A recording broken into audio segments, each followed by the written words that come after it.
मित्रों, सब्सक्राइब करें हमारे YouTube चैनल गौ माता को और बेल आइकन पर क्लिक करें हमारे लेटेस्ट वीडियो सबसे पहले देखने के लिए।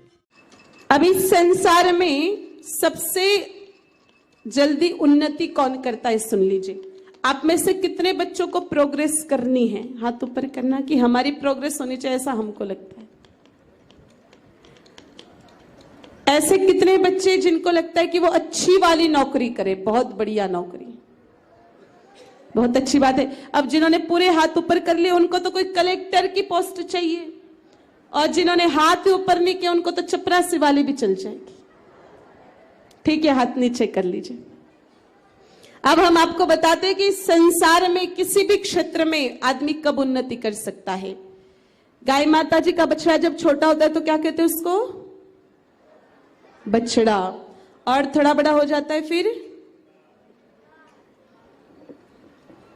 हिंदी में कहते हैं केरड़ा, और थोड़ा बड़ा हो जाए तो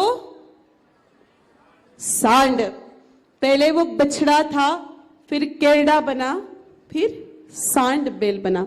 उन्नति भी उसकी कितनी बार हुई? 3 बार, 3 स्टेप प्रोग्रेस। और भैंस का पाड़ा जब छोटा होता है तो क्या कहते उसे? पाड़ा। जवान हो जाए तो पाड़ा, बूढ़ा हो जाए तो पाड़ा, मर जाए तो पाड़ा। यानी पाड़ा पाड़ा पाड़ा ही रहता है, बिल्कुल भी आगे नहीं बढ़ता है। देखो ये नाम हमने और आपने तो नहीं रखे मेरे भाई बहनों, हमारे पूर्वज रख करके गए, लक्षण आधारित नाम रखे। उन्होंने बहुत सोच समझ के लिखा। जो गाय माता जी का दूध पिएगा वो बछड़ा, केरड़ा और बैल बन के उन्नति करेगा, और भैंस का दूध पीने वाला पाड़ा पाड़ा पाड़ा ही रह जाएगा। इसलिए अब 100% दूध किसका पीना है बच्चों को?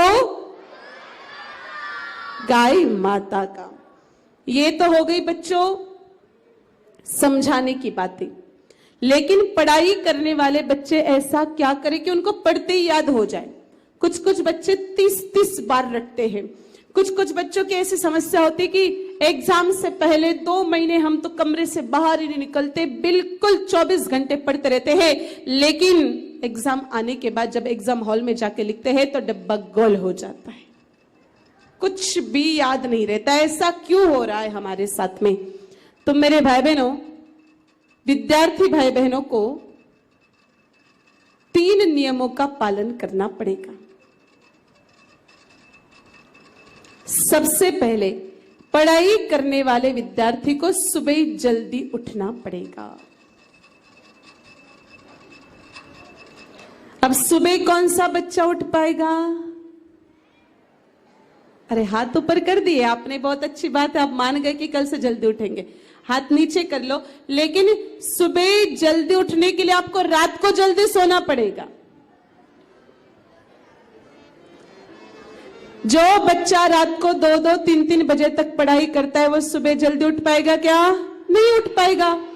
और विज्ञान के अनुसार, बच्चों सुन लीजिए, विज्ञान के अनुसार रात को 10 बजे बाद विद्यार्थी को पढ़ाई नहीं करनी चाहिए, क्योंकि रात को 10 बजे बाद हमारे दिमाग में, मस्तिष्क में नींद को प्रेरित करने वाले हार्मोन्स स्रावित होते हैं। एक तरफ विद्यार्थी पढ़ाई करता है, एक तरफ हार्मोन्स स्रावित होते हैं, दोनों एक दूसरे पर टकराते हैं और बच्चे अवसाद के शिकारी हो जाते हैं। आज भी हिंदुस्तान में सबसे ज्यादा पढ़ाई राजस्थान के कोटा में और दिल्ली में होती है। तो आप हमेशा देखना, कोटा और दिल्ली में हर साल 20-50 विद्यार्थी आत्महत्या करते हैं, क्योंकि वो अवसाद के शिकार हो जाते हैं। तो पढ़ाई करने वाले विद्यार्थी ने रात को जल्दी सो जाना चाहिए। अब पढ़ाई करने वाला विद्यार्थी रात को तब भी सो पाएगा जब हाथ से मोबाइल छोड़ेगा तब। आजकल के बच्चों को ये मोबाइल की भी बहुत गंदी लत लगती जा रही है, और आजकल के माँ बाप भी बच्चों को मोबाइल पकड़ा देते हैं। जब तक आपका बच्चा 12वीं की पढ़ाई ना कर ले तब तक आपके बच्चे को आपको मोबाइल नहीं पकड़ाना चाहिए, बिल्कुल भी। अधिक मोबाइल का इस्तेमाल करने से भी बच्चे अवसाद के शिकार हो जाते हैं। मोबाइल फोबिया नाम की जो बीमारी होती है, इसके कारण मेरे भाई बहनों बच्चे की मस्तिष्क जो क्षमता है वो डाउन हो जाती है। आपको अगर आपकी संज्ञान में होगा, तो आज से 1.5-2 महीने पहले अखबार में कुछ इंटरव्यू छपे थे। एक केंद्रीय मंत्री राजवर्धन सिंह राठौड़ और एक मैकाले, दोनों का इंटरव्यू आया था। उसमें उन्होंने स्पष्ट कहा था कि हम हमारे बच्चों को मोबाइल को हाथ भी नहीं लगाने देते हैं। राजवर्धन सिंह राठौड़ के इंटरव्यू में था कि हम हमारे बच्चों को अधिक से अधिक एक टेक्स्ट मैसेज करने देते हैं, बस इसके अलावा मोबाइल हाथ में नहीं देते। और मेकाले जो प्रसिद्ध डांसर है, उसका जो इंटरव्यू था, संगीतकार है, उसने कहा था कि मैं मेरे बच्चों के साथ टाइम पास करने के लिए नाच लेती हूं, लेकिन उनको मोबाइल को हाथ नहीं लगाने देती हूं। आजकल के माँ बाप जो बच्चों को मोबाइल पकड़ा रहे हैं, इससे आपके बच्चों का जीवन उद्ध्वस्त हो रहा है। इसलिए आप ध्यान दो। आप ऐसा मत सोचना कि हम मेट्रो सिटी के लोग हैं, हमारे यहाँ तो ये सब चलता है। अरे भाई, जब बच्चा हाथ से निकल जाएगा या बच्चा भगवान के घर पर पहुंच जाएगा, तो कौन सी मेट्रो सिटी आपके पास रहेगी? ये नियम सभी लोगों के लिए लागू होते हैं।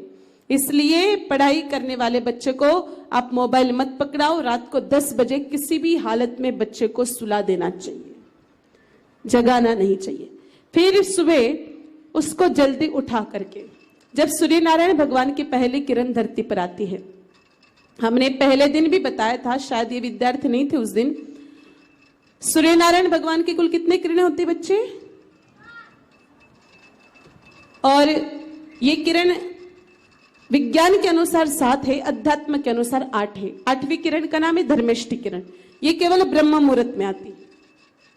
और इस किरण के सानिध्य में जो बच्चा सूर्य भगवान को 1 लोटा जल चढ़ाता है, उसकी बुद्धि प्रगाढ़ हो जाती। केवल बच्चा ही नहीं, आदमी भी चढ़ाए तो उसकी याददाश्त बिल्कुल तेज हो जाती है।